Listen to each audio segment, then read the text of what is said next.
Assalamualaikum warahmatullahi wabarakatuh. Innal hamdalillahi nasta'inu wa nastaghfiruh wa na'udzu billahi min syururi anfusina wa min sayyiati a'malina may yahdihillahu fala mudhillalah wa may yudlil fala hadiyalah.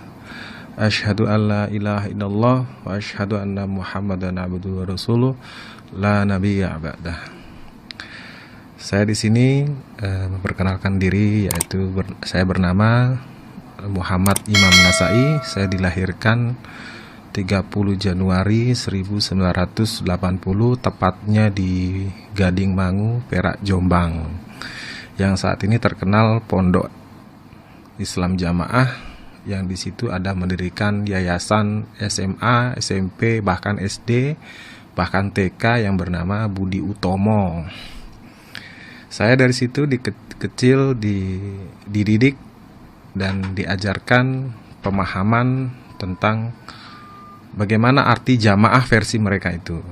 Bahkan di jamaah itu, jamaah mereka adalah bahwa mereka merasa bahwa mereka lah yang akan dijamin oleh Allah untuk bisa mendapatkan surga. Adapun lain tidak, karena dengan alasan berpatokan dalil la islama illa bi jamaah wala jama'ata illa bi imarah wala imarata illa bil bai'ah wala bai'ata illa bi tu'ah. Mereka pakai dalil itu, dan mereka pakai dalil la yahillu li salasatin, tidak halal bagi 3 orang yang harus mengangkat dari salah satu 3 orang untuk menjadi pemimpin mereka. Mereka pakai dalil itu. Dalam riwayat hidup saya selama saya menjalani ajaran ini, saya waktu itu memang tidak ada menimbulkan pertanyaan dan kecurigaan, karena memang saya dari kecil sampai usia 18 tahun saya dapat gelar ustadz, kalau bagi mereka istilahnya mubalek ya, mubalek, dan saya ditugaskan dakwah keliling tapi di kalangan mereka sendiri, tapi tidak berani untuk keluar di luar, sampai saya berakhir berdakwah tugas mubalek di mereka itu 2004. Dalam perjalanan hidup saya di mereka itu tidak ada sedikit pun kecurigaan pada waktu itu. Nah, pada waktu tahun 2003 saya langsung ada keinginan untuk bersilaturahim terhadap Pak Nur Asnawi. Nah, di ajaran Pak Nur Asnawi yang selama ini saya dengar, beliau adalah teman semasa hidup Haji Nur Hasan selama di Mekah, dan selama beliau hidup selama di Islam Jamaah tidak pernah sedikit pun beliau ini untuk tampil nasihat, untuk tampil mengisi acara tentang bagaimana sepak terjang Haji Nur Hasan waktu itu. Padahal beliau adalah satu-satunya saksi hidup, satu-satunya teman semasa hidup beliau selama di Mekah, yang satu-satunya masuk ke dalam Islam Jamaah. Bahkan beliau diangkat menjadi gubernur mereka bagian Kediri Timur 2 mereka, dan ada pondok namanya bernama Pondok Balung Jeru di situ. Disitulah saya mengklarifikasi tentang kehebatan Haji Nur Hasan waktu itu, apa yang kita dengar selama ini tentang Haji Nur Hasan. Ada yang bilang katanya pernah mengimami, pernah jadi imam di Masjidil Haram, pernah mau dijadikan juru qadhi, mau dijadikan orang kerajaan Saudi, dan lain sebagainya gitu loh. Bahkan mengaku katanya di Kediri Burengan itu mereka punya sumur Zam-Zam gitu loh. Sampai hal-hal seperti yang sekecil-kecil apapun saya mendengar tentang cerita-cerita kehebatan rasa itu oleh beliau itu tidak dibenarkan, bahkan dibantah oleh beliau. Nah, kenapa orang yang seperti ini tidak boleh untuk berbicara? Akhirnya satu demi satu pertanyaan saya lontarkan terhadap beliau, fiktif semua jawaban apa yang cerita selama ini yang saya dengar gitu. Dan alhasil dari situ saya udah mulai kecurigaan terus bertambah, kok beliau ini sama-sama semasa hidup tapi tidak boleh berbicara. Kenapa? Alasan beliau waktu itu adalah saya nanti diusir oleh Abah, katanya. Abah siapa? Abah Nur Hasan dengan Abdul Dhohir Muhammad Sweh, anak sulungnya Nur Hasan yang jadi amir kedua waktu itu. kalau saya udah tua umur 90 ini, katanya kalau saya diusir nanti mau kemana gitu. Alasannya beliau seperti itu. Yang sedikit yang saya ceritakan sedikit tentang apa yang dibantah oleh beliau adalah pernah di Islam Jamaah saya diperdengarkan bahwa Haji Nur Hasan itu pernah mau dijadikan juru qadhi, tapi beliau tidak mau. Juru qadhi adalah juru hukum di Mekah. Saya tanya ke beliau, apakah betul Pak itu cerita itu? Beliau mengatakan, oh itu tidak benar, karena zaman itu di Mekah itu sudah ada generasinya tersendiri, dicetak sendiri oleh kerajaan Saudi. Dan tidak mungkin orang Indonesia pada waktu itu untuk dijadikan juru qadhi, karena waktu itu orang Indonesia dianggap masih belum bisa dan belum mampu untuk menjadi juru qadhi, dan tidak akan pernah terjadi dalam sejarah kerajaan Saudi orang Indonesia jadi juru qadhi. Sampai seperti itu. Nah, terus yang kedua cerita tentang Haji Nur Hasan itu pernah katanya jadi imam Masjidil Haram. Saya tanya ke beliau apakah betul. Akhirnya, oh itu tidak betul. Yang betul itu adalah Abah itu mengimami saya sholat ketinggalan di Masjidil Haram. Jadi ibaratnya Abah itu ngimami aku sholat carry. Nah, orang yang nggak tahu di luar adalah saya ini diimami oleh Haji Nur Hasan di Masjidil Haram. Ya betul, tapi imam sholat ketinggalan seperti itu. Sampai di situ saya kecurigaan terus bertambah.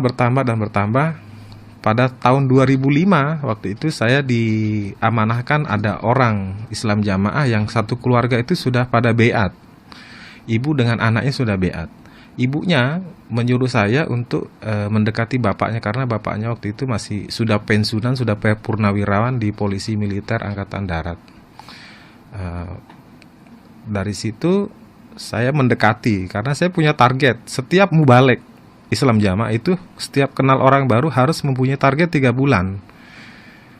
Kebetulan bapak ini purnawirawan ini buta bahasa Arab, buta dalam untuk baca Quran. Jadi saya tuliskan Latin doa-doa hari-hari, doa mau masuk masjid, keluar masjid, mau keluar rumah, bepergian dan lain sebagainya saya tuliskan secara Latin.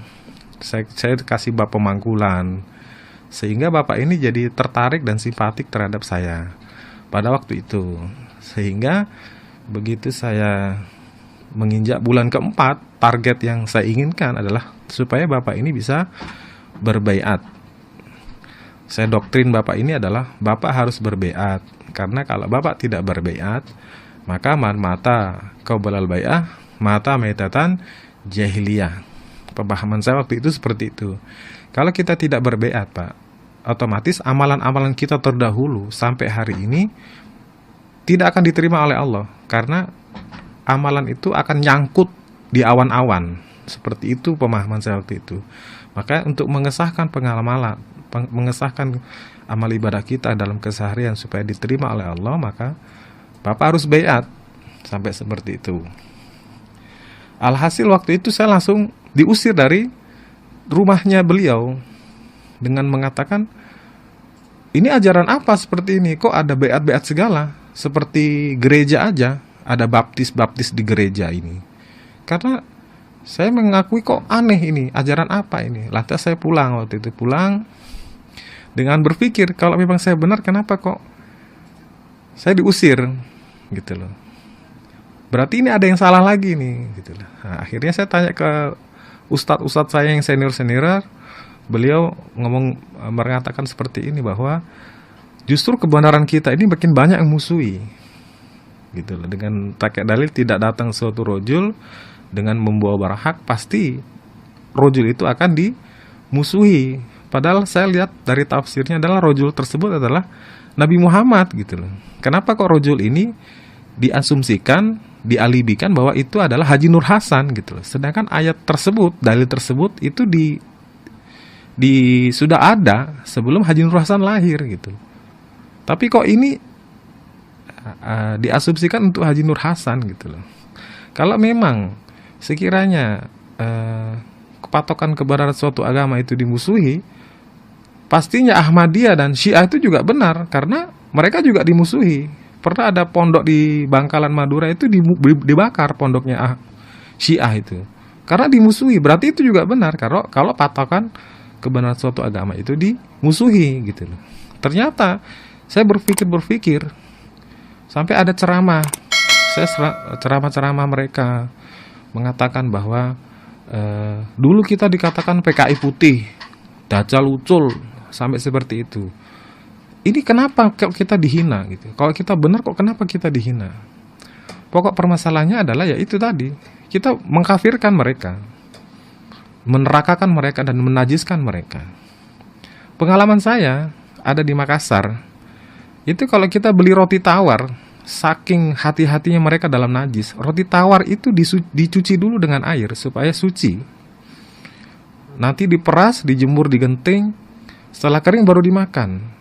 Saking hati-hatinya dalam najis mereka itu. Sampai seperti itu. Nah, oke lah kalau roti mungkin bisa diterima kalau kena air kan nggak terlalu ini. Bagaimana kalau kerupuk gitu loh? Sampai seperti itu, hati-hatinya mereka. Bahkan kalau kita bertamu di rumah-rumahnya orang luar Islam jamaah, itu kita duduk dengan kursi apa itu kita harus hati-hati. Bahkan dulu waktu pengalaman kecil saya itu, saya dibekali koran. Koran itu untuk alas duduk saya nanti sewaktu-waktu kalau saya duduk di mana. Nanti koran itu saya bungkus lagi, saya masukkan tas. Sampai seperti itu. Bahkan kalau kita naik bus, berjubel, waktu itu saya di Jakarta, berjubelan, kita pulang harus mandi itu. Karena kita beranggapan bahwa di bus itu yang bareng dengan kita itu adalah anjing-anjing dan babi-babi. Jadi najis mereka semua gitu. Sampai seperti itu saya diberi pemahaman. Dan saya dari kecil juga memang tidak menimbulkan kecurigaan yang sama sekali. Karena saya waktu itu sangat pede, sangat berani dan sangat bangga dengan apa yang saya anut saat itu gitu loh. Apalagi saya udah mendapatkan gelar ya, dan saya punya sertifikat asli dari mereka gitu loh, dari Burengan Kediri itu mendapatkan gelar mubalik. Berjalannya waktu, terus berjalan waktu, akhirnya setiap ada orang keluar dari Islam jamaah selalu diperlakukan pembunuhan karakter. Dari zamannya Pak Bronto, Hasyim Rifai, Bambang Irawan, dan terakhir ini Pak Mauludin Ahyar, selalu diperlakukan bahwa beliau ini adalah orang sakit hati, pengen jadi amir nggak kesampaian, cita-citanya nggak kesampaian, ada unsur ingin resolusi jamaah, ingin membubarkan jamaah, seperti itu, supaya kita diperlakukan pembunuhan karakter itu, supaya orang-orang yang masih baik terhadap beliau-beliau yang sudah tidak aktif di Islam jamaah itu tidak bau tabayun terhadap orang-orang ini gitu loh. Puncaknya adalah waktu Bapak Mauludin ini Juni 2008 diumumkan murtad oleh mereka dengan asumsi kalau mereka itu adalah mempengaruhi akidah di dalam jamaah, mempengaruhi pemahaman di dalam jamaah, melunturkan pemahaman di dalam jamaah, seperti itu. Lantas saya tidak langsung percaya. Tipikal saya mendengarkan suatu permasalahan itu tidak mungkin langsung percaya dari satu sisi. Dari ayat Quran pun sudah dijelaskan wa in ja'a fasiqun binaba'in fatabayanu. Gitu loh. Jadi dalam suatu permasalahan kita tidak bisa mendengarkan permasalahan dari satu pihak. Sementara Amir ini itu mengumumkan seperti itu, diumumkan bahwa beliau adalah orang sudah murtad, sudah kafir, tidak jamaah. Para warga jamaah sekalian diantisipasi supaya tidak boleh menghubungi beliau, tidak boleh memfasilitasi beliau, apalagi saat mereka beliau bertamu, dan tidak boleh diajak bicara apalagi untuk memperdebatkan masalah agama. Selalu begitu, gitu loh. Dan saya setelah tahu seperti ini, saya langsung cari beliau, Bapak Mauludin ini. Waktu itu beliau sudah diusir ya. Beliau itu punya jabatan di Islam Jamaah sebagai wakil 4. Istilah dalam kenegaraan adalah wakil presiden Republik Islam Jamaah. Sampai seperti itu, saya langsung tabayun terhadap beliau di Tiga Raksa. Waktu lagi beliau diungsikan di sana karena diusir dari kerajaan mereka. Gitu loh. Nah, setelah saya sharing terhadap beliau, tanya jawab kenapa Bapak bisa keluar, kenapa Bapak bisa lain pemahamannya gini-gini, beliau alhamdulillah menjelaskan semua bahwa selama ini kita diberi adalah pemahaman akidah Khawarij. Akidah yaitu mengkafirkan sesama kaum muslimin. Kata-kata Khawarij itu saya baru dengar saat beliau ini mengatakan Khawarij. Apa itu Khawarij? Justru kalau di dalam Islam Jamaah, Al-Khawariju Kilabunar adalah pemahamannya adalah orang-orang yang murtad di dalam mereka, orang-orang yang tidak sepaham yang dulu pernah jadi bagian dari mereka, itulah yang dianggap orang murtad. Padahal aslinya adalah Al-Khawariju, orang-orang Khawarij, yaitu Kilabunar gitu loh. Jadi Quran hadis mereka itu, ajaran itu sebenarnya betul gitu loh. Sebenarnya seperti man aroda buhbuhatal janati falyal zamil jamaah, itu betul, tapi pemahamannya, maknanya itu semua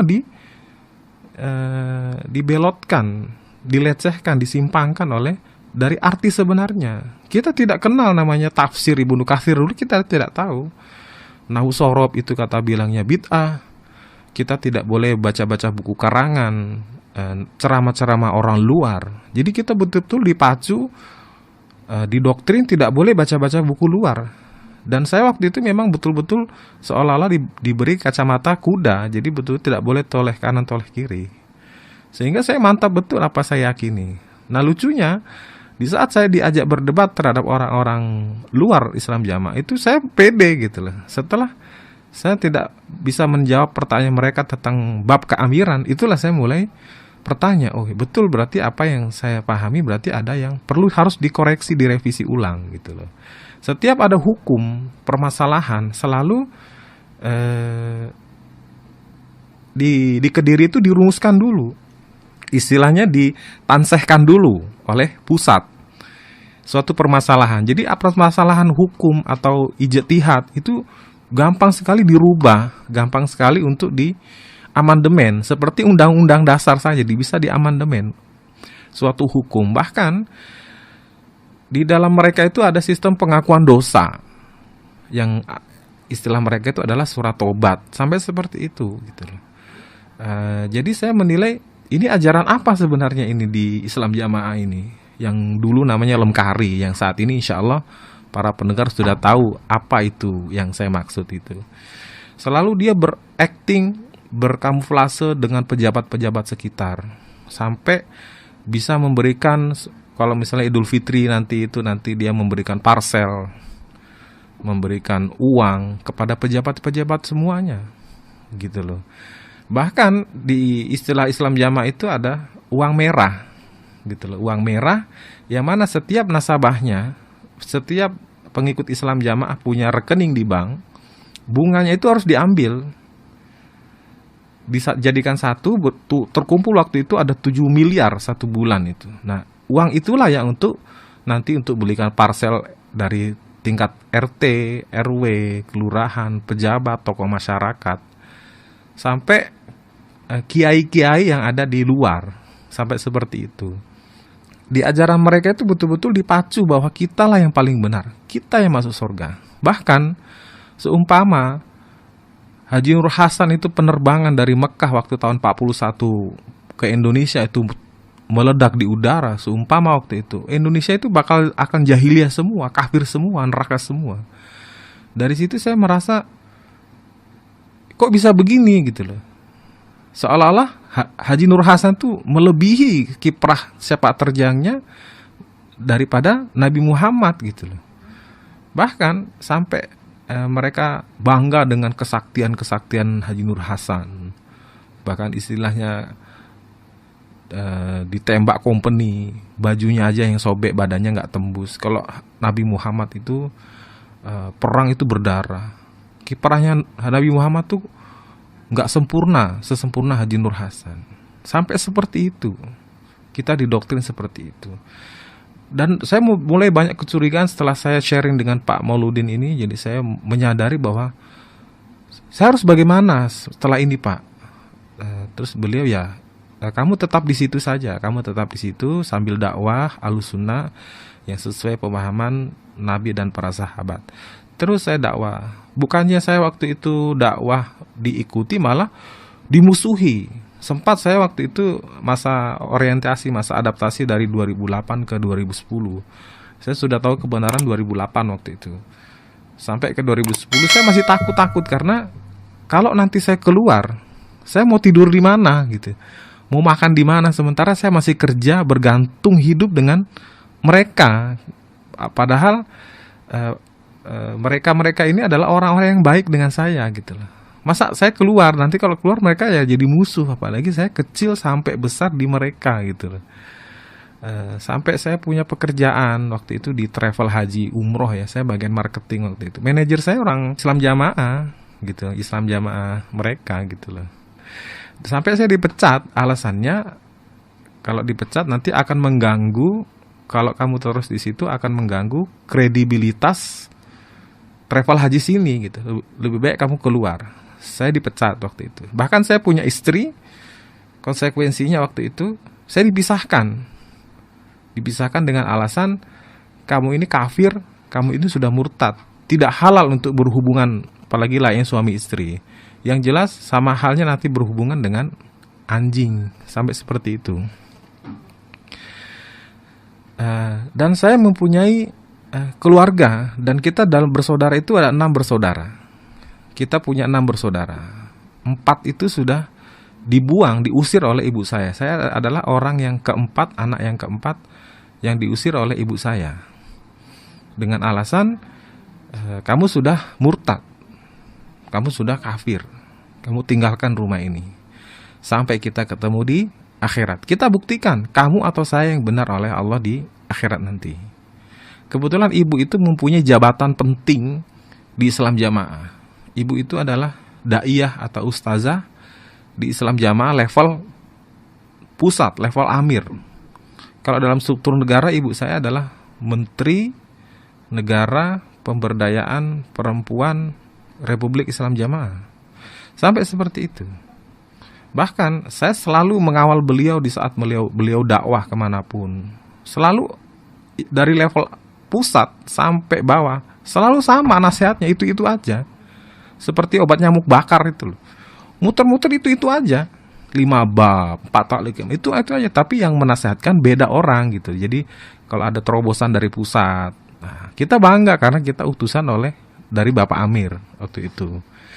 Dan saya menilai bahwa selama perjalanan saya mengawal ibu saya terobosan sampai ke Kalimantan, ke Sulawesi, itu selalu sama ceramah apa yang di level bawah kelompok, desa, daerah, sampai pusat itu sama. Kita harus paham jamaah. Kita harus berbeat terhadap Bapak Amir. Jangan sampai murtad, jangan sampai terpengaruh. Jangan sampai kita membaca buku-buku karangan di luar mereka, karena kitalah yang paling benar. Sampai seperti itu. Alhasil waktu masa adaptasi dari 2008 ke 2010, akhirnya saya diumumkan tepat puasa ke-17 hari 2010. Saya diumumkan, diproklamirkan seluruh anggota mereka, seluruh Indonesia, bahkan di luar. Di Fukushima waktu itu, orang Fukushima tuh tahu bahwa saya murtad. Sampai seperti itu. Diumumkan sebagai konsekuensi saya tidak boleh dilayani lagi untuk berbicara, apalagi mempermasalahkan agama, tidak boleh difasilitasi, tidak boleh ditemui, apalagi ditelepon, nomor HP-nya supaya dihapus. Jadi saya merasa waktu itu bingung karena kok agama yang saya banggakan, agama yang saya pede waktu itu, kok jadi musuh, jadi bumerang buat saya. Jadi semua menyingkir satu demi satu. Baik istri saya, keluarga saya, semua menjauh. Gitu loh. Sampai hari ini, lebaran besok ini adalah tahun ketiga. Saya lebaran itu sendiri tanpa dengan keluarga. Gitu. Sampai seperti itu. Bahkan mereka sudah tidak mau tahu tentang bagaimana saya, bagaimana keadaan diri saya. Sempat terakhir kemarin Idul Fitri kemarin, saya bersowan ke keluarga saya, terutama ibu saya, karena saya tetap bagaimanapun itu tetap orang tua saya. Saya datangi ibu itu waktu itu, yang waktu itu domisili di Kalibata ya. Ibu itu bukannya menyambut saya, malah menutup pintu dan kunci dari dalam. dikunci dari dalam. Sambil dia teriak, saya akan terima kamu kalau kamu jamaah lagi, kalau kamu masuk ke aliran mereka lagi. Saya bingung, kok begini gitu loh. Contoh saja ya, saya sebutkan namanya, Bapak Din Samsudin, itu tokoh NU itu, Nahdien, itu jadi ketua umum PP Muhammadiyah. NU itu tidak mempermasalahkan keadaan beliau gitu loh. Nah, orang seumpama orang Nahdien nikah dengan orang Muhammadiyah, orang NU tidak mempermasalahkan, atau sebaliknya tidak mempermasalahkan. Lah saya ini keluar dari Islam Jamaah itu sangat dipermasalahkan, sangat dipermasalahkan, dibesar-besarkan permasalahan. Sebenarnya ada apa mereka ini gitu loh. Tapi kalau bagi mereka itu suatu musibah, suatu bencana kalau seumpama saya sampai keluar. Karena apa? Saya dari kecil, dari lahir tahu borok-borok mereka, tahu asli-asli mereka. Dan kita udah dibiasakan, mencuri itu boleh, yang penting tidak ketahuan. Kalau ketahuan budi asor. Istilah kalau bahasa Jawa tuh darmaji, dahar limo ngaku siji. Makan gorengan 10 bilangnya 7. Udah terbiasa kita didoktrin seperti itu. Bahkan kalau kita berhutang terhadap luar Islam Jamaah, boleh, nggak dibayar pun nggak masalah. Karena di akhirat nanti tempat kita sudah dipisah. Bagaimana mau bayar utang? Itu doktrinnya sampai seperti itu. Sampai seperti itu. Jadi saya berpikir, ini agama apa sih sebenarnya ini? Aliran apa ini? Gitu loh. Kita tidak boleh sharing sama orang luar kita. Kita tidak boleh baca buku-buku mereka. Buku-buku yang sifatnya untuk menambah ilmu. Bahkan rukun Islam pun kita tidak tahu. Syahadat, sholat, zakat, puasa, haji, itu tidak tahu. Taunya hanya itu pelajaran agama di sekolah. Yang kita tahu adalah mengaji, mengamal, bela, jamaah, taat. Itu aja yang tahu. Ditambah dengan diperkuat dengan patale keimanan, yaitu berdoa, bersyukur, mengagungkan, dan mempersungguhi. Hanya itu. Diberi pemahaman adalah kita harus jamaah, kita harus berbeat, kita harus punya amir. Karena yang menghalalkan hidup di dunia ini hanyalah Bapak Amir. Bapak Amir itu tidak ridho seumpama ada ro'yahnya masuk neraka. Bapak Amir itu akan memberi kita syafaat di akhirat nanti. Sampai seperti itu. Jadi kita merasa pede, merasa yakin bahwa kita lah yang paling benar. Pada waktu itu saya pemahamannya. Setelah saya sharing terhadap di luar, terutama ke Pak Mauludin ini, saya jadi sadar bahwa selama ini kita memang dikungkung seperti katak dalam tempurung gitu loh. Tidak boleh tidak tahu dunia luar. Tidak tahu dunia di mana pemahaman Nabi dan sahabat itu tidak diterapkan. Gitu loh. Ma'ana alaihi wa ashabi itu tidak ada. Wa inna hadhil millah sataftariku ala ummati sintani wasabuna finnar, itu akuan dari mereka. Sintani wasabuna finnar itu yaitu NU, Muhammadiyah, Persis. Wa wahidatun fil jannah wahil jamaah, ya kita ini Islam Jamaah ini gitu loh. Tapi hanya sampai situ, padahal ada lanjutannya kan. Qalu wa ma hiya jama'atu ya Rasulullah, kan seperti itu. Qala ma'ana alaihi wa ashabi. Kita tidak tahu itu ma'ana alaihi, tidak tahu gitu loh. Hadis-hadis mereka itu ya dipilih-pilih dan dimaknai dengan cara mangkul untuk supaya penyimpangan dan pembelotan ini gitu loh. Sampai seperti itu. Bahkan istilah kita ayat-ayat neraka, ayat-ayat surga, itu bagi kita itu jadi bahan candaan, bahan guyonan. Katanya alasannya supaya nggak ngantuk. Sampai seperti itu. Baca-baca rawi di hadis itu jadi bahan lecehan. Kayak umpama ya, hadasana Syu'bah, isu-isu obah. Sampai seperti itu. Coba itu perawi hadis dilecehkan seperti itu. Kok Ja'a datang siapa Bilal ini Nabi pada Nabi sallallahu alaihi wasallam. Panggilan saudara Bilal ditunggu Nabi di kantor. Sampai seperti itu.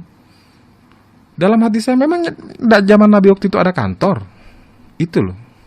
Sampai seperti itu. Ayat-ayat neraka mereka jadi guyonan. Mestinya ayat ngeri ya, tapi jadi guyonan. Sampai seperti itu. Dan saya menilai ini ajaran apa sebenarnya? Kok kalau ayat-ayat jorok itu selalu diutamakan, selalu rusuh-rusuh, omongan rusuh-rusuh. Bahkan filsafat Haji Nur Hasan waktu itu punya simbol begini, wong edan kadung mlebu pasar angel dandanane. Maksudnya apa? orang yang bodoh akan agama tapi kaya, banyak harta masuk ke mereka, itu pasti susah untuk kita sadarkan dari doktrin jeratan mereka. Alhamdulillah Allah masih sayang terhadap saya, Allah masih memberi saya hidayah. Padahal saya kalau dipikir, dari kecil saya dididik, dari lahir saya udah keadaan Islam jamaah, sampai saya dapat gelar Ustadz Mubalek. Bisa sadar itu suatu hal yang luar biasa bagi saya. Saya sangat bersyukur waktu itu lewat lantaran Bapak Mauludin ini yang menyadarkan pemikiran saya waktu itu. Karena memang betul-betul kita dipacu, tidak boleh baca buku luar, dia diberi pakai kacamata kuda, kata dalam tempurung, sampai seperti itu. Kita tidak tahu namanya mazhab Imam Syafi'i itu siapa, kita tidak tahu. Mazhab Imam Maliki siapa, mazhab Imam Hanafi, mazhab Imam Hambali, itu tidak tahu. Yang di mereka adalah satu mazhab, yaitu mazhab Imam Nur Hasan Ubaidah. Itu saja. Lucunya, kalau orang sudah dikeluarkan dari mereka, contoh seperti saya, salah satunya. Mereka kalau kita ajak dialog, paling tidak mempermasalahkan atau mempertanyakan apa yang mereka ajarkan selama itu, selalu mereka menghindar. Istilah mereka itu ada debat kusir. Kita ngomong apa, jawabnya lain. Gitu loh. Intinya supaya pertanyaan kita itu tidak dijawab oleh mereka dan diumumkan. Bahkan saya waktu itu diperlakukan pembunuhan karakter besar-besaran. Dikatakanlah saya sakit jiwa lah, pernah kejinan lah, karena faktor ekonomi lah, dan banyak sekali. Tidak hanya saya, bahkan lain-lain sudah banyak senasib dengan saya. Bahkan ada kasus rekan saya waktu itu di Aceh, namanya Ferhat Akbar. Istrinya itu lagi hamil 8 bulan.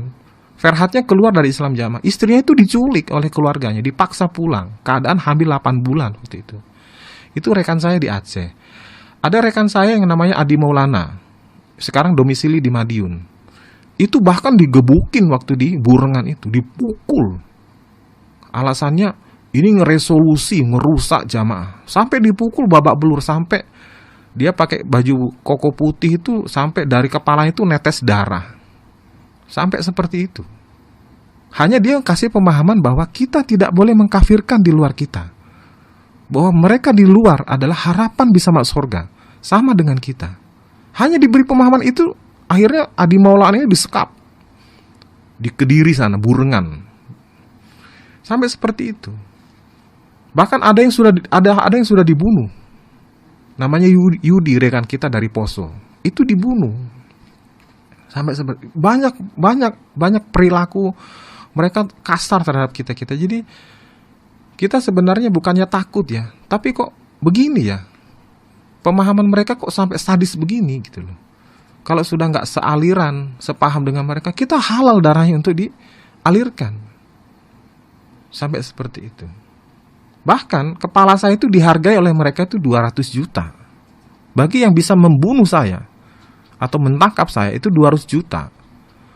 Kalau Pak Mauludin waktu itu senior kita, itu disayembarakan 1 miliar kepalanya waktu itu. Ini sebenarnya ada apa ini mereka ini? Kok takut? Kalau mengatakan takut tuh kok mengatakan sebenarnya kok takut gitu loh. Ceramah-ceramah mereka itu beraninya di kalangan mereka sendiri, tidak berani di luar gitu. Kalau misalnya kita pernah mengadakan acara CAI ya, tentunya para pendengar insya Allah CAI itu adalah bagian dari sekte Islam Jamaah. CAI itu adalah Cinta Alam Indonesia yang biasa diadakan di Wonosalam, Jombang. Itu diadakan setahun sekali menjelang kalau liburan sekolah. Saya pernah mengikuti acara tersebut 5 kali, tahun 95, 96, 97, 98, dan terakhir 2002. Di podium meja pengajaran mereka itu ada lampu. Kalau misalnya kita cek ya, itu ada lampu berjajar 3 lampu, yaitu warna kuning, merah, dan hijau. Kalau pas lampu hijau menyala, itu bab-bab rahasia mereka itu dibahas. Seperti Haji Nur Hasan adalah pejuang terbaik, putra terbaik, pembawa hidayah ke Indonesia ini. Sampai seperti itu. Begitu lampu merah nyala, ceramahnya langsung berubah. Kita sebagai warga Indonesia supaya tunduk dan patuh kepada Undang-Undang Dasar dan kepada pemerintah yang sah dengan Pancasila. Mari kita sambut Bapak Bupati dari Jombang. Sampai seperti itu. Bunglonnya sampai seperti itu karena lampu ya. Kalau lampu merah berarti masih ada orang kafir ini. Kalau lampu kuning itu radius dari 500 meter masuk ke lokasi. Itu supaya hati-hati. Kalau sudah lampu hijau itu sudah steril, sudah aman. Kalau kita membahas masalah-masalah rahasia, istilah kata bitonah ya. Dan perlu para pendengar muslim yang perlu tahu bahwa mereka itu kalau seumpama sudah mengaku paradigma baru, cobalah kita ajak mereka-mereka ini untuk sholat Jumat. Mereka paling alergi, paling anti kalau sholat Jumat yang bukan masjid mereka, dengan alasan imamnya kafir. Imamnya bahasa khotbah itu bukan bahasa Arab. Kalau kita bahasa Arab, gitu loh. Lucunya waktu itu saya pernah jadi khotib ya di mereka, waktu saya masih di mereka. Saya baca, mereka ada buku panduannya khusus, namanya Kitabul Khotbah, bab khotbah. Itu ada panduan khusus. Waktu itu karena saya waktu itu belum menguasai dan ini maksudnya apa kok harus ada panduan seperti ini.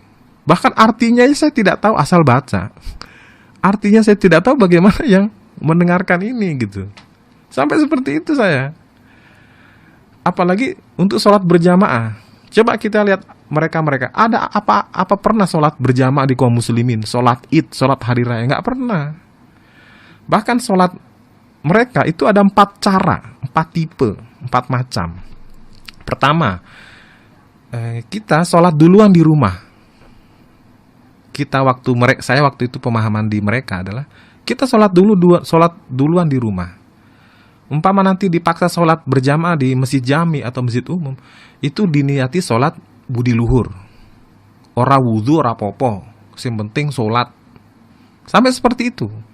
Atau cara kedua, kita sholat dengan mereka, tapi nanti setelah pulang, itu kita ulangi sholat. Seperti saya pernah lakukan cara kedua ini. Waktu itu saya SMP dulu ada P4 ya, masa orientasi siswa. Itu sampai nginep, berkemah di halaman sekolah waktu itu saya. Itu namanya kita nginep, otomatis kita sholat 5 waktu kan. Setelah saya pulang, itu bayar 17 rakaat itu. Saking kita menjaga bahwa mereka itu kafir gitu loh. Dan cara ketiga saya juga pernah lakukan, yaitu jasadnya kita sholat berjamaah di umum, tapi hatinya kita diniati sholat sendiri. Sampai seperti itu. Dan cara yang jitu yang sering pada mereka lakukan cara keempat. Seumpama orang Islam jamaah ada 4 orang atau 3 orang atau 4 lah ya. Satu orang ini, orang Islam jamaah satu ini harus di saf pertama. Nah 3 orang Islam jamaah ini di saf kedua, persis di belakangnya orang Islam jamaah yang satu ini. Jadi sholat berjamaah di dalam sholat jamaah. Gitu loh. Jadi kita tetap sholat gerakan ikuti imam aslinya di masjid itu. Tapi karena kita mengkafirkan mereka, kita niati bahwa sholat itu yang patokannya imam di shaf pertama ini. Karena ada orang mereka di shaf pertama 1 orang, dan di belakang shaf kedua ini 3 orang. Sampai seperti itu. Atau kita pura-pura ketinggalan. Sengaja kita pura-pura ketinggalan. Jadi kita jadi sholat sendiri. Itu trik-trik mereka seperti itu. Kalau kita tanya mana dalilnya sholat seperti ini, ini perintah Bapak Amir, ijtihadnya begini, selalu begitu, ijtihadnya begini, gitu. Sampai kita diperlakukan, kalau nggak paham dipaham-pahamkan, kalau nggak mudeng dimudeng-mudengkan, kalau nggak masuk dimasuk-masukkan, sampai seperti itu. Sampai bahasa filsafat mereka itu banyak sekali. Seperti kayak berambang diombyoi, angger lawang dienggoi. Onde-onde jejer loro, budal ijen mulai wong loro. Berarti apa? Mereka terus. Dakwah sesatnya mereka terus. Sampai ada logo 354 Mansurin, Bahman. Kalau sesama mereka, apalagi celananya tidak isbal di atas mata kaki, nggak jenggotan. Mereka tuh anti jenggotan kalau perlu mau tahu. risih dengan jenggotan. Kalau jenggotan, wah ini orang ciri-ciri orang murtad katanya. Sampai seperti itu. Ada yang sebagian juga jenggotan. Dan kita anti waktu itu dengan pakai pakaian kurung, pakai pakaian gamis itu kita anti. Dan bagi kita risih soal itu. Nah, kalau kita ketemu dengan sesama mereka, pasti mereka pakai bahasa sandi. Bahman atau Jokam. Oh, assalamualaikum. Nah, sampai seperti itu, teguran. Nanti tanya, sambungnya di mana, Mas? Oh, sambung saya di ini, gitu. Nanti kalau udah nyampe nyambung itu. Tapi kalau ada salah satu orang negur kita, Mama Bahman, kalau apa tuh Bahman? Nah, akhirnya dia menghindar. Sampai seperti itu. Perlu seluruh kaum muslimin yang mendengarkan radio ini perlu tahu bahwa mereka sampai hari ini masih eksis, masih subur, masih terus bergerilya untuk cari orang-orang yang berpotensi, apalagi orang-orang yang kaya, yang banyak uang. Karena kalau saya menilai Islam Jamaah ini adalah perusahaan keluarga dari Haji Nur Hasan ya, bermodus agama, bersistem multi level marketing. Kenapa saya katakan multi level marketing? Karena ada nasihatnya bahwa pengurus yang sukses adalah pengurus yang berhasil mengambil uang jamaah sebanyak-banyaknya. Sampai seperti itu. Ada yang dalam skup wilayah daerah itu sampai ada yang infak persenannya itu sampai ada yang mendekati 900 juta. Itu dapat poin. Dapat Penter Touring. Kalau yang infaknya hanya 400 juta ke bawah, pada waktu zaman saya itu dapat Suzuki Carry. Sampai seperti itu. Jadi kayak poin ya. Kayak multi level yang kita tahu saat ini lah. Karena saya pernah ikut dulu ya, saya mengikuti multi level. Saya tahu seperti ini gitu. Jika kalau udah dapat orang sekian apa ini ya, itu perlu. Dan perlu jamaah sekalian tahu bahwa ada biro travel haji umroh yang saat ini masih eksis, yang sistemnya seperti multi level. Itu yang namanya Arminareka. Mutawifnya, pembinanya adalah Devi Aryan Yusuf, itu rekan saya.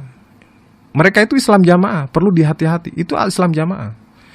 Dengan iming-iming cukup bayar 3,5 juta, kita bisa umroh, kita bisa haji. Dengan apa? Kita cari poin dengan cari orang di bawah. Seperti itu.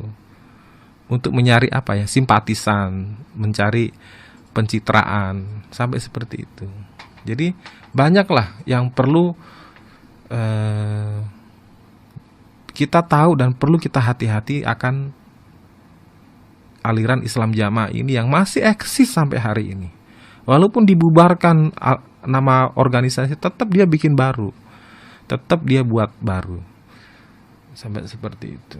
Bahkan saking keluarga saya benci terhadap saya, istri saya itu membuat surat kematian, bikin surat kematian bahwa suaminya udah mati.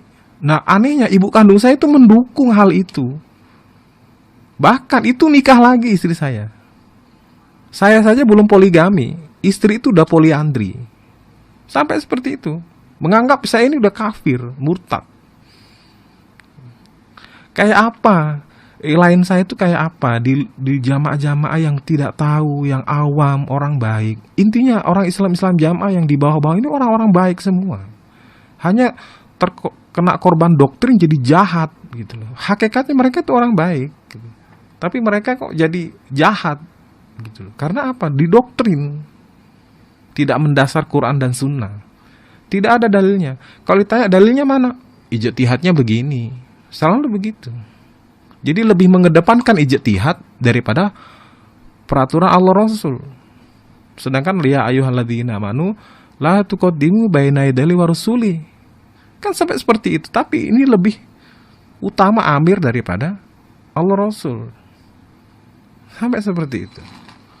Kayak apa yang mereka kalau misalnya ada pejabat datang seperti Kiai Ma'ruf Amin. Kiai Ma'ruf Amin pernah datang ke Kediri, datang ke Kediri untuk mensurvei karena dia sebagai anggota Majelis Ulama Indonesia, dicek apakah betul ajaran ini sudah berubah atau apa. Sampai ceramahnya sampai lama, sampai sholat zuhur waktu itu. Nah, sholat zuhur itu bagaimana Kiai Ma'ruf Amin ini jangan mengimami di Kediri. Sampai pengurus wakil-wakil 4 itu bermusyawarah, meeting, merumuskan bagaimana ini supaya jangan sampai orang kafir ini ngimami. Kalau nanti ngimami, bagaimana yang bawah pasti akan ngikuti. Wah, amalan kita pasti nggak diterima. Sampai seperti itu. Akhirnya ditunjuklah Pak Mauludin Akhyar ini untuk mengimami di masjid itu. Jadi kalau umpama ada Ma'ruf Amin di depan, itu Pak Mauludin sudah di soft duluan, di tempat pengimaman duluan. Jadi begitu qomat langsung mengimami. Saking tidak mau diimaminya oleh orang luar mereka. Gitu loh. Dan alhamdulillah beliau sudah rujuk. Gitu loh. Sudah rujuk Pak Mauludin ini. Beliau ini betul-betul orang yang kalau di Islam Jamaah itu orang disegani, diidolakan, dihormati, disayangi. Banyak sekali yang suka sama beliau. Begitu beliau dimurtadkan, dikafirkan, semua terbalik. Yang tadinya fans, yang tadinya idola, yang tadinya mengagumi, menghormati, terbalik 180 derajat, memusuhi. Bahkan beliau ini diisukan katanya jadi tukang ojek, anak-anaknya kere, ngemis di terminal. Supaya apa? Pembunuhan karakter itu terus berjalan supaya beliau ini tidak boleh untuk diberi waktu untuk tabayun, untuk mengklarifikasi. Gitu. Padahal kalau masalah bab ojek beliau katanya dituduhkan tukang ojek. Waktu itu beliau ini ngantar anak sekolah. Pas pulang ada anaknya orang Islam Jamaah yang tidak dijemput orang tuanya. Dengan tanggapnya beliau, diantarlah anak itu ke rumahnya. Pas diturunkan di depan gang rumahnya, ada senkom yang lihat. Nah, senkom ini adalah intelnya mereka. Itulah yang membuat pembunuhan karakter. Ternyata beliau tuh kere. Buktinya jadi tukang ojek. Gitu loh. Jadi kita dimurtadkan kalau umpama kere itu deblek, tumbalnya jamaah. Tapi kalau kaya, kita keluar dari mereka terus kaya, itu kita diomongin itu dilulu oleh Gusti Allah, dia dilulu. Jadi serba salah. Kita murtad katanya tumbalnya jamaah, kere, deblek. Kalau kita kaya katanya ini dilulu oleh Gusti Allah, diistidrotskan lah, apalah katanya. Jadi serba salah, kita nih serba salah. Jadi betul-betul mereka tuh tidak memberi waktu, peluang untuk kita berbicara. Apakah ini yang diajarkan oleh para nabi dan sahabatnya? Apakah ini gitu loh? Kalau mengaku beliau katanya lulusan Darul Hadis, Haji Nur Hasan mengaku lulusan Darul Hadis. Pernah ada salah satu tokoh yang saat ini sudah keluar rujuk, namanya Pak Hashim Rifai. Beliau ini ngecek keberadaan Haji Nur Hasan di Darul Hadis waktu itu. Ternyata fiktif. Begitu beliau pulang dari Mekah, beliau itu disuruh tobat. Sebagai kafarahnya adalah beliau harus berenang di sepiteng. Sampai seperti ini. Gitu loh. Kok lucu gitu loh. Katanya mengaku lulusan Darul Hadis. Kita ngecek di sana kok kita jadi dimusuhi gitu loh. Gitu loh. Kalau perlu warga muslim pendengar perlu ketahui, beliau ini dulunya adalah backgroundnya Nahdiyin. Haji Nur Hasan ini orang Nahdiyin tadinya. Yang saya pertanyakan, beliau ini dengan orang Nahdiyin itu sangat baik dan pernah mondok di Semelo, Perak, Jombang sana. Paling tidak beliau itu sudah tahu ilmu agama Islam. Skillnya sebenarnya kan sudah tahu, baca Quran pun sudah tahu. Yang saya pertanyakan, kenapa beliau ini begitu ke Mekah, yang mengaku putra terbaik Darul Hadis ke Mekah, begitu pulang ke Indonesia, guru-gurunya yang pernah diajarkan oleh dia kepada Nur Hasan, itu kok dikafir-kafirkan? Aneh sekali kok. Katanya dari Mekah, guru yang pernah menimba ilmu itu dikafir-kafirkan. Gitu loh. Alasannya kalau kita pisui kiai itu otomatis kiai itu jadi marah. Akan cari tahu, penasaran terhadap kita. Lah dari situlah kita peluang untuk dakwah. Alasannya begitu. Jadi kita pisu-pisu dulu, kita ngomong jorok dulu terhadap mereka. Jadi kalau saya lucu, kalau saya mengingat saat ini begitu saya sudah saya lucu dengar kiprah-kiprah saya selama di mereka itu lucu gitu. Kok betapa bodohnya kita saat itu.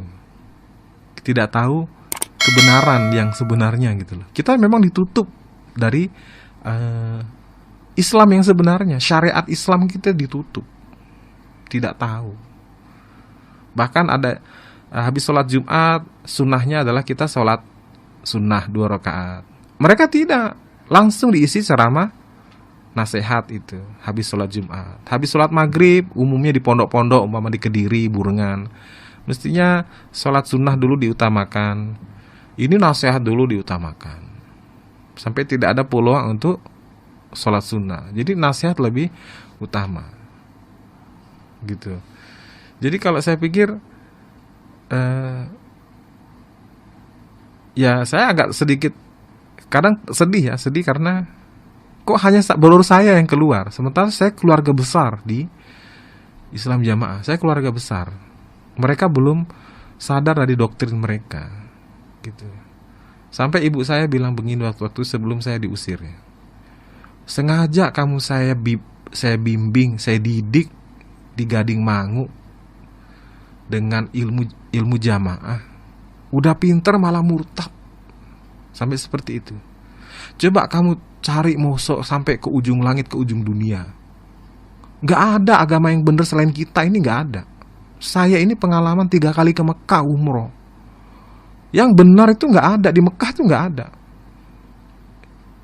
Yang benar tuh kita ini, Haji Nur Hasan itu, karena pakai mangkul. Coba kita lihat di Arab. Guru-guru itu hanya ceramah-ceramah, cuma ditulis di kertas, tidak dipahami ilmu mangkul. Apa yang didapat? Gak ada. Sampai seperti itu ibu saya ngomong begitu.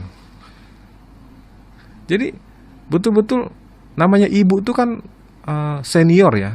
Istilah mereka itu ada awalul mukminin. Zaman era Nur Hasan itu zaman awal mukminin. Itu pernah ketemu Nur Hasan langsung. Jadi dia sangat bangga, sangat pede dengan ketemu Nur Hasan waktu itu.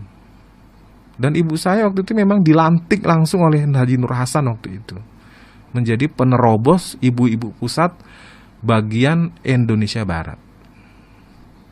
Tugasnya adalah untuk meramut, membina, mengarahkan jamaah-jamaah ibu-ibu supaya lebih bisa paham dalam jamaah.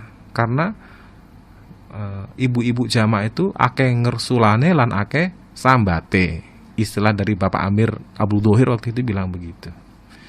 Jadi saya sering ngawal beliau ceramah kemana-mana. Ceramahnya hanya itu-itu aja. Sama dari level bawah sampai atas itu sama. Sampai seperti itu. Jadi perlu seluruh kaum muslimin yang ada, saya juga minta maaf sebelumnya karena dulu saya pernah mengkafirkan semuanya yang saya di luar kita. Jadi saya sebelumnya minta maaf karena pernah saya kafirkan para kaum muslimin yang ada di Indonesia ini. Saya pernah berkeliling ke pondok-pondok untuk minta maaf ke MUI setempat.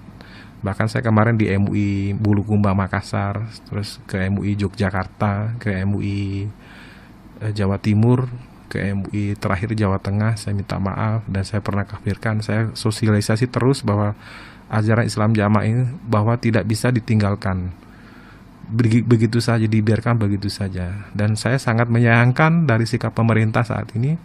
Pemerintah ini lemah dalam menindaklanjuti masalah aliran-aliran seperti ini. Karena apa? Mereka itu bangganya, Ahmadiyah Syiah aja nggak diberantas kok, apalagi saya.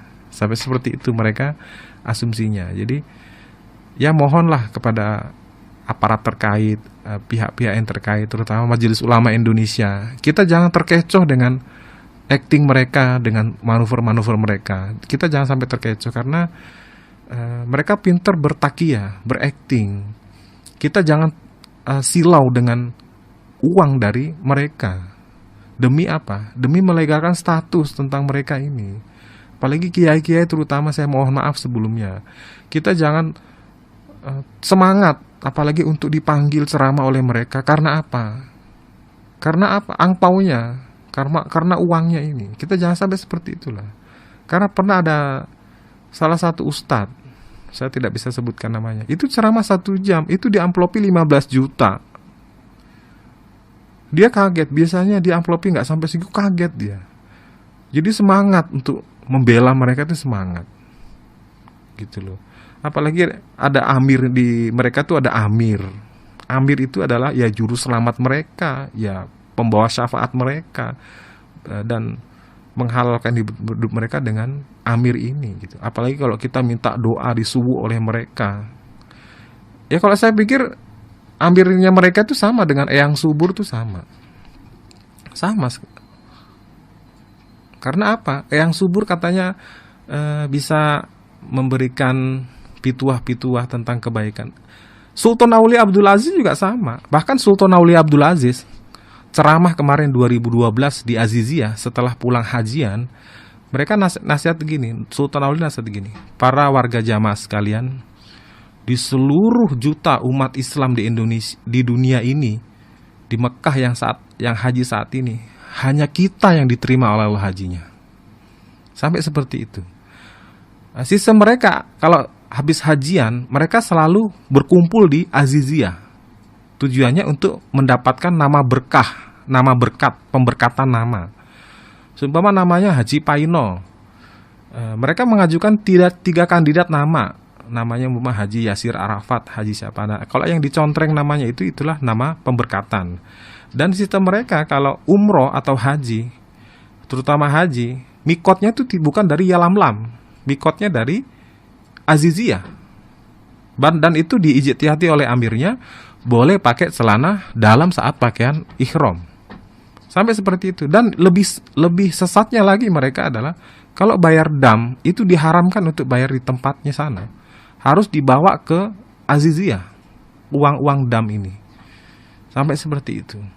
Apakah ini ajaran yang dibenarkan? Dan kalau misalnya nanti ada yang jamaah pendengar ini yang mau haji, coba lihat mereka pasti bawa bendera.